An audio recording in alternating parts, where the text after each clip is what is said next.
Monsieur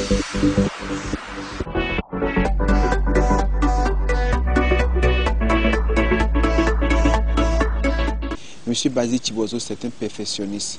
C'est le genre de personne qui ne sait pas se satisfaire de l'à peu près, qui ne sait pas se contenter de la moitié. Je dirais même qu'il ne sait pas se contenter du 3/4. Chez lui, c'est le 100%.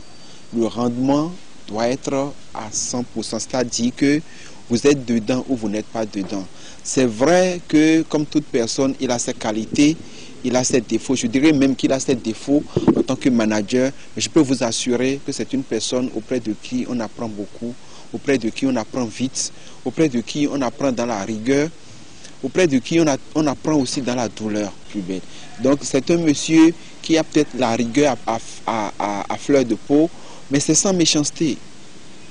Il peut être parfois excessivement exigeant des collaborateurs que vous êtes, mais je le dis encore une fois, c'est sans aucune méchanceté. Et de cette ambiance-là, de cette rigueur-là, moi j'y ai beaucoup appris.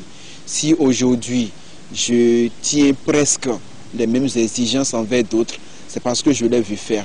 Et c'est surtout parce que j'ai vu les résultats que cela a produit, qu'à des moments donnés aujourd'hui, je reproduis sans aucune gêne la rigueur, les exigences, l'envie de la perfection que j'ai vu chez lui.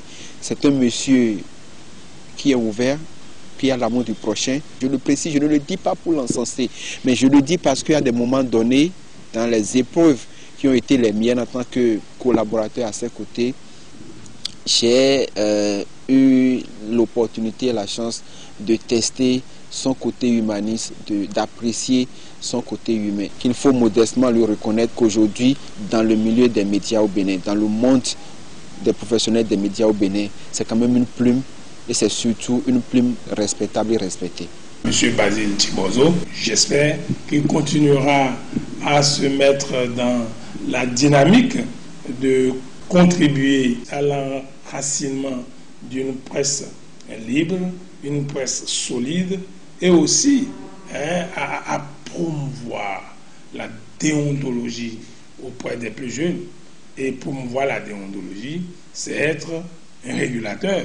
Et donc je souhaite qu'au-delà, après le succès engrangé et enregistré par rapport à son journal, qu'il se retrouve sur un autre chantier, parce qu'il a fait de la presse une profession, on a vu, il s'y est engagé totalement, et par conséquent, il va falloir que le poids de son expérience, la force de ses propositions, trouve enfin ou un écho favorable à ce que les idées dont il est porteur, les propositions dont il est porteur puissent trouver un écho favorable dans un cadre légal afin que l'expression, n'est-ce pas, de la quintessence de ces idées soit enfin une réalité pour que la presse béninoise puisse se retrouver sur les chantiers de l'avenir, car il existe des chantiers de l'avenir face aux mutations, face aux menaces, face à la montée vertigineuse de la technologie.